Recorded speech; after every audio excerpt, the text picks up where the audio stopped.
కామినేని శ్రీనివాస్ గారు మీకు ప్రజలు ఒక పేరు పెట్టారు. పార్క్ హైత్ పారాసైట్ అని విన్నారు కదా.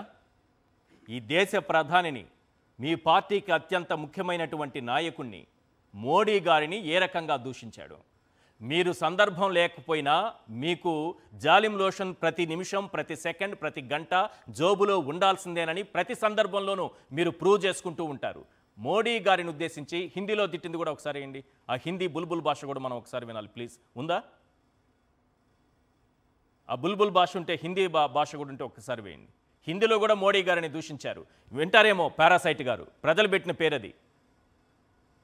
మనము మన దేశ ప్రధాని గురించి ఈ విధంగా మాట్లాడిన వ్యక్తిని పక్కన పెట్టుకొని మనం ఏం చేయాలనుకుంటున్నారు? మీరు మాట్లాడాల్సింది ఏంటి, క్వశ్చన్ చేయాల్సింది ఎవరిని, ఏ సందర్భంలో ఎవరి గురించి మాట్లాడుతున్నారనేది ఒకసారి చూసుకోండి. రైట్, చంద్రబాబు ఆశీస్సులతో మోడీ గారిని బాలకృష్ణ దూషించినటువంటి వీడియో ఇప్పటి వరకు చూసాం. అంటే దీన్ని బట్టి మనకేం అర్థమవుతోంది? బాలకృష్ణకు సంస్కారం లేదు, తనకు మెంటల్ సర్టిఫికేట్ ఇచ్చిన డాక్టర్ కాకర్ల సుబ్బారావు ఉద్యోగం పీకేశాడు. అంటే అతనికి కృతజ్ఞత కూడా లేదు, మహిళలంటే మర్యాద లేదు, ప్రధానిపై గౌరవం లేదు, సినిమా వేదికకు శాసనసభకు తేడా తెలియదు, తోలడం ఒక్కటే తెలుసు. ఇప్పుడు చిరంజీవిని ఎవడు అంటూ దూషించినందుకు పవన్ కళ్యాణ్కు చీమ కుట్టినట్లు కూడా ఉండకపోవచ్చు. కానీ చిరంజీవి మనసు చివుక్కుమంది. అందుకే ఆలస్యమైన అసలు విషయాన్ని పత్రికా ప్రకటన ద్వారా బయటపెట్టారు. తనను జగన్మోహన్ రెడ్డి సాదరంగా ఆహ్వానించారని, గౌరవించారని, తన మాటకు విలువనిచ్చి సినిమా టికెట్ రేట్లు పెంచారని అందులో స్పష్టంగా వివరించారు. ఇది బాలకృష్ణ అభిమానులకు ఆగ్రహం తెప్పించింది సార్. ఇప్పుడెందుకు లేఖ విడుదల చేశారంటూ సోషల్ మీడియా వేదికగా చిరంజీవిపై విరుచుకుపడుతున్నారు.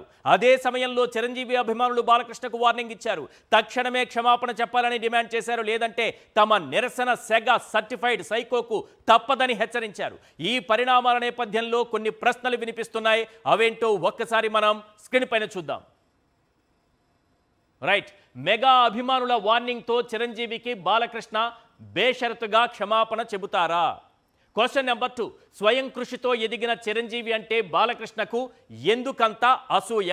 క్వశ్చన్ నెంబర్ 3, శంకర జాతిని దూషించిన చిరంజీవిని ఎవడు అంటూ సంబోధించిన పవన్ సైలెన్స్ దేనికి?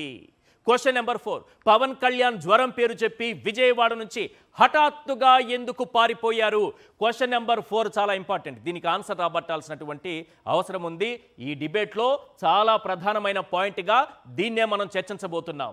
పవన్ కళ్యాణ్ జ్వరం పేరు చెప్పి విజయవాడ నుంచి హఠాత్తుగా ఎందుకు పారిపోయారు? Next 5th question, Perni Nani demand చేసినట్టుగా అసెంబ్లీ ముందు బ్రీత్ అనలైజర్లు పెట్టాల్సిందేనా? ఇది కూడా చాలా ఇంపార్టెంట్. దీనిపైన కూడా చర్చిద్దాం.